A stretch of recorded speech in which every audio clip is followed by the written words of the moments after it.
Well, this isn't breaking news since this entire case is 2 years old, but more information has come out and more revelations are coming out about the alleged victim. The word needs to be switched around. The woman that assaulted Joe Mixon. More information has come out about her. Her name is Amelia Molitor.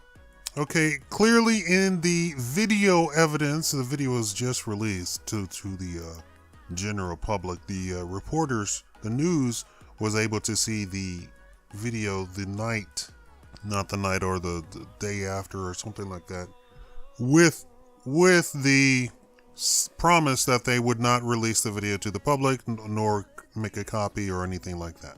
Well, the reason the news didn't really carry the story was because, in fact, the young woman assaulted Mr. Joe Mixon. Well, more information has come out. Welcome to the Shakaama Live Show with your host, Shakaama. Be sure to subscribe to my channel where you get unbiased, pure analysis of facts. Amelia Molitor is a criminal. I mean, there's no other way to say it. She's a criminal. She has a rap sheet. She's been arrested and convicted on many occasions. The whole incident of this actually occurring was predicated upon her thinking that Joe Mixon had called her gay friend a homosexual. I don't know how how is that bad to call a homosexual? That doesn't seem like, but for whatever reason, the social justice warrior environment has created this illogical society that we live in today, where we're calling grass green is offensive somehow. Come to find out that he wasn't the person who said anything. He was just simply in a crowd, in a group of guys, and she singled him out.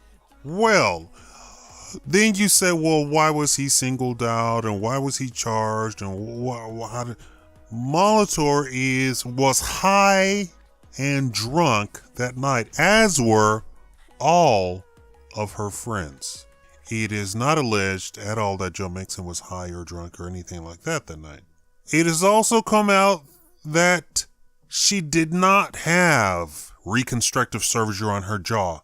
That's something that she's told the interviewing detective at the scene of the altercation, when the detective, however, did not call for ambulance immediately, did not send her to the hospital, and in fact, she did not go to a hospital.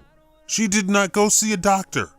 All statements that were actually taken by the detective were based on her testimony and her testimony alone. Why is that important? Because there were witnesses at the place and they gave testimony, and he did not use any, and I repeat, he did not use any of the testimonies of the other witnesses who were not high and drunk. In fact, she started out her testimony as saying that she does not remember anything from the time she entered the door of the restaurant in question. But she proceeded to go on with saying she was simply looking at her friend at the table and Joe Mixon punched her out of the blue. This is why Joe Mixon was arrested. He wasn't arrested because of the testimony of the witnesses who all said that she assaulted him. And then for all of you idiots out there who said, well, he's a big strong guy, she's a big strong woman. She's not 4 foot tall and weighs 60 pounds. She has the dimensions of Jabba the Hutt on 2 legs. She hit him, spat in his face, and then slapped him. This is a stranger. He owes her absolutely no sort of deference, like say you would owe your mom or something like that. And he punched her. He didn't break her jaw. Now, she also said that he punched her so hard that she lost consciousness and could not walk. All testimony points to that she was drunk and high when she came into the restaurant and could barely walk. He didn't punch her so hard that she could not walk afterwards. The woman was drunk and high and couldn't walk anyway. Looking at her rap sheet, she's been arrested multiple times for drug paraphernalia, actual drugs, charged with distribution amounts of drugs, DUIs, and on and on and on. I simply glanced over that. I didn't want to read everything in detail. I've seen multiple counts of multiple arrests and multiple charges in each arrest. Now, icing on the cake. Amelia Molitor is the daughter in a family that's wealthy and powerful. The slight of a Negro touching their beast was too much for them to handle, and so they pressed charges. However, the police report that the detective took was not filed until such time as the wealthy, powerful relatives of this woman pressed charges and filed a lawsuit, which was weeks later. Then he was charged and arrested. Weeks later. And there was no further investigation into the incident from the night of the incident in question. She did not go to the hospital. There was not reconstructive surgery. She did not have a loose jaw and loose teeth.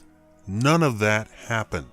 In fact, there is some petitions online stating that this was a hate crime perpetrated against Joe Mixon.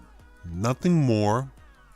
And in fact, Amelia Molitor made sure that the video evidence of the incident was not released to the public for 2 years. She is the one that kept it secret.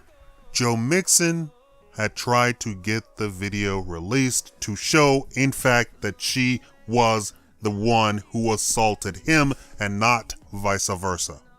Remember, the police are going off of the detective's lie that she was simply looking at her friend and Joe Mixon hauled off and punched her. So as far as the police department is concerned, Joe Mixon is some crazy lunatic guy, not the victim of an assault by this woman who hit him and slapped him several times. Why she wasn't arrested, I'm sure you can come to the same conclusion that I have. Because of her rich, powerful relatives. In anybody else's district, she would have been arrested and charged with assault. And she should be, and Joe Mixon should probably sue her. She kept the video out of commission because she's suing him, and she had heard that he was the chief recruit for OU, and that he was going to go to the NFL, and she wanted him to get that NFL money so that when she sued him, she could get that NFL money. That's what this entire case is about. It's time for you men who are still clinging to the olden days of ladies are not to be hit to first of all understand that the terminology was you don't hit a lady. But the terminology or the term or the saying, you don't hit a lady, had about 3 things to it. First of all, it was meant that you don't hit a lady out of the blue. The person in question had to be a lady, and the lady was understood to have not touched you. There was never a notion that a woman who hits you should not be hit back. That was not the thing. But you all are peasantry and you don't understand where this term is coming from. It's coming from the high class, upper class society. And for whatever reason, this trickled down into the lower classes, and the lower classes have no idea what the context of "you don't hit a lady" comes from. It was to stem any sort of spousal abuse on the part of the husband, to make the husband more refined, because if you can imagine, back in the day, if the woman made the husband mad, his reaction was to just haul off and punch her or slug her or beat her or whatever. Now, we already know that that goes on in other societies around the world, mainly the Muslim countries, and worse, much worse in the Muslim countries, right? Anyway, thank you for watching the Shakaama Live Show. Be sure to subscribe and wait for more analysis to come. Thank you.